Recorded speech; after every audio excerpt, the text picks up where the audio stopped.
Indian news analysis के नए episode में आपका स्वागत है। आज के अपने इस वीडियो में हम बेसिकली एक ऐसे विषय पर बात करने वाले हैं जिसको सुनने के लिए लगभग हर डिफेंस लवर, हर भारतवासी बेताब था, और वो ये था कि भारतीय वायुसेना प्रमुख एयर चीफ मार्शल विवेक राम चौधरी सर का तेजस मार्क 2 को लेकर के क्या स्टैंड है। क्या वाकई तेजस मार्क 2 बड़ी संख्या में भारतीय वायुसेना को ज्वाइन करने वाले हैं, या फिर छुटपुट जो प्रोक्योरमेंट है वो करके इनको छोड़ दिया जाएगा। तो इसी को लेकर के भारतीय वायुसेना प्रमुख वीआर चौधरी सर ने कुछ बड़े कमेंट किए हैं। हालांकि इस रिपोर्ट को हमने डिफेंस न्यूज़ की वीडियो में कवर भी किया था, लेकिन वो संक्षिप्त रिपोर्ट थी, उसके बारे में कुछ जानकारी अहम थी जो मिस हुई थी। तो आज के इस वीडियो में हम उनको कवर करने वाले हैं। तो चलिए शुरू करते हैं आज का अपना ये वीडियो। हाल ही में भारतीय वायुसेना प्रमुख विवेक राम चौधरी सर ने भारत शक्ति के साथ अपना एक इंटरव्यू किया, जहां पर उन्होंने बताया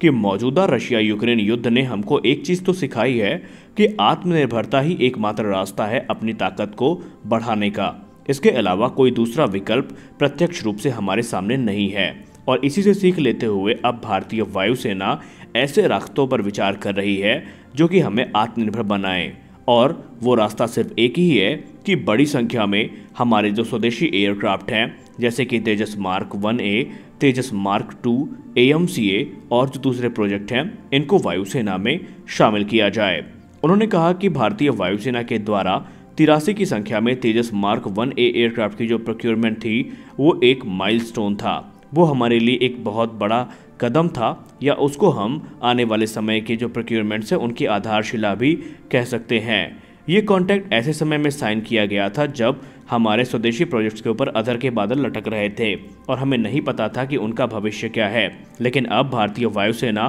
पूरी तरीके से क्लियर है कि भारतीय वायुसेना के बेड़े में जो जहाज़ होंगे वो अधिकतर स्वदेशी होंगे। आपको जान के आश्चर्य होगा कि जब से वायुसेना प्रमुख एयर चीफ मार्शल विवेक राम चौधरी सर ने अपना कार्यभार संभाला है, तो ये पहली बार था जब उन्होंने ऑन टीवी या ऑन इंटरव्यू तेजस मार्क 2 का नाम लिया है, क्योंकि इसके पहले भी उनके बहुत सारे मीडिया इंटरेक्शन हुए, लेकिन हर बार तेजस मार्क 2 पर जब सवाल उनसे पूछा गया तो उन्होंने या तो उसका उत्तर नहीं दिया या फिर उस पर कोई कमेंट ही नहीं किया, और उसको लेकर के बहुत सारे फिर आर्टिकल्स लिखे गए, और ये माना जाने लगा कि क्या भारतीय वायुसेना तेजस मार्क 2 को इग्नोर कर रही है। तो आप खुश हो जाइए, क्योंकि ऐसा कुछ भी नहीं है। इस बार उन्होंने तेजस मार्क 2 का नाम भी लिया और एक अनुमानित संख्या भी बताई। उन्होंने कहा कि हम पूरी तरीके से तेजस मार्क 2 प्रोग्राम को मॉनिटर कर रहे हैं, और तेजस मार्क 2 इस वर्ष के अंत तक नहीं तो अगले वर्ष के प्रारंभ में आपको रोल आउट होता दिखाई पड़ेगा। और पूरी उम्मीद है कि टैक्सी ट्रायल्स के बाद, जो कि लो स्पीड और हाई स्पीड टैक्सी ट्रायल होने हैं अगले वर्ष जून से सितंबर के बीच में, तो ये माना जा रहा है कि नेक्स्ट ईयर के लास्ट में या फिर 2024 की शुरुआत में तेजस मार्क 2 की जो पहली उड़ान है वो भी आयोजित कर ली जाएगी। ये पूरा का पूरा जो प्रोग्राम है इसमें भारतीय वायुसेना हिंदुस्तान एरोनॉटिक्स लिमिटेड के साथ है, और जो छोटी से छोटी डिटेल है इस प्रोग्राम की उससे भारतीय वायुसेना अवगत हो रही है। उन्होंने ये भी बताया कि हमारा प्राइमरी फोकस सिर्फ तेजस मार्क 2 नहीं है, बल्कि एडवांस मीडियम कॉम्बैट एयरक्राफ्ट भी हमारे रेडार पर है, और बड़ी संख्या में इनका प्रोक्योरमेंट भारतीय वायुसेना के द्वारा किया जाएगा।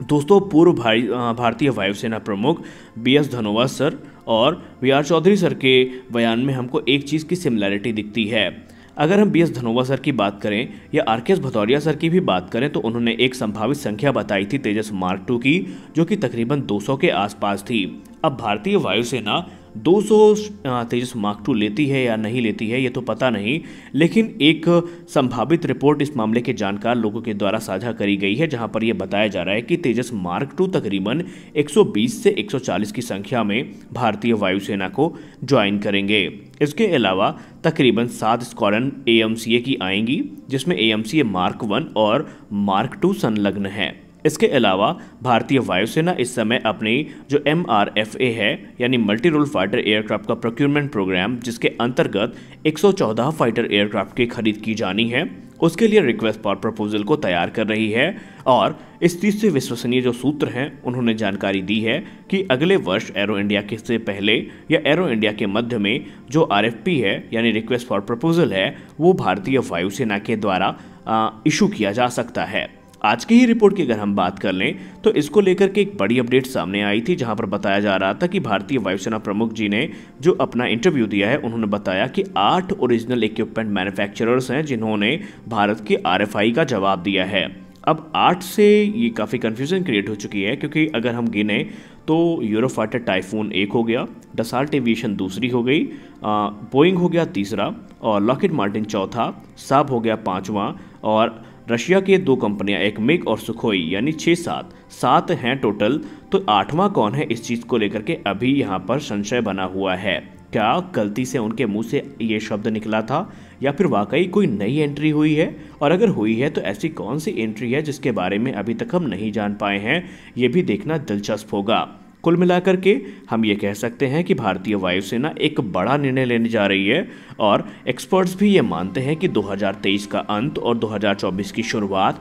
भारतीय वायुसेना के लिए काफ़ी खास होने वाली है, क्योंकि एक तरफ जहां 2 बड़े मेजर प्रोजेक्ट भारत के वास्तविकता का रूप लेते दिखाई पड़ेंगे, तो अभी तक जो संशय के बादल 114 फाइटर एयरक्राफ्ट की खरीद प्रक्रिया में मंडरा रहे हैं, उनसे भी हमको थोड़ा मुक्ति मिलेगी। अब अगर हम इस मामले के जानकार लोगों की बात करें, खासकर एविएशन एक्सपर्ट्स की, तो उनका ये मानना है कि एडिशनल राफेल जेट की जो डील है वो इस समय भारत के लिए सबसे ज़्यादा किफ़ायती है, अगर वो अच्छे खासे प्राइस में होती है तो। अच्छे खासे प्राइस का मतलब ज़्यादा नहीं, बल्कि भारत के हिसाब से जो किफ़ायती प्राइस है, अगर उसमें की जाती है डील, तो ये काफ़ी ज़्यादा भारत के लिए कॉस्ट इफेक्टिव होने वाली है। लेकिन जैसे अभी हाल ही में राफेल की डील यूनाइटेड अरब अमीरात के साथ हुई है, उसको देख करके अगर देखा जाए तो वो भारत के लिए फिर महंगा पड़ जाएगा, और इसी चीज़ का नेगोशिएशन भारत इस समय फ्रांस के साथ कर भी रहा है, क्योंकि जो कॉस्ट है, दरअसल जब भारत उनको लेगा, भले 80 की संख्या में ले या फिर 114 की संख्या में ले,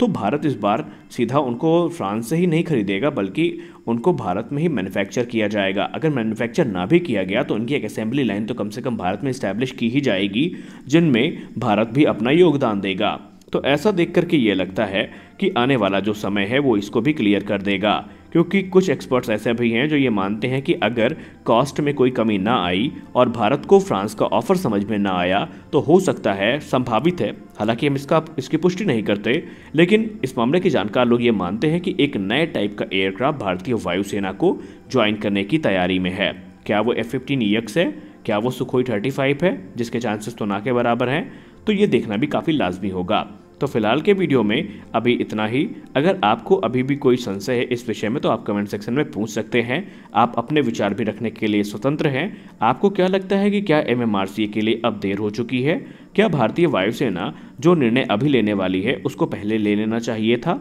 या फिर आप भारतीय वायुसेना के इस निर्णय से पूर्णतया संतुष्ट हैं? आप अपनी राय कमेंट सेक्शन में ज़रूर दें। मिलते हैं अपने अगले वीडियो में, तब तक के लिए जय हिंद।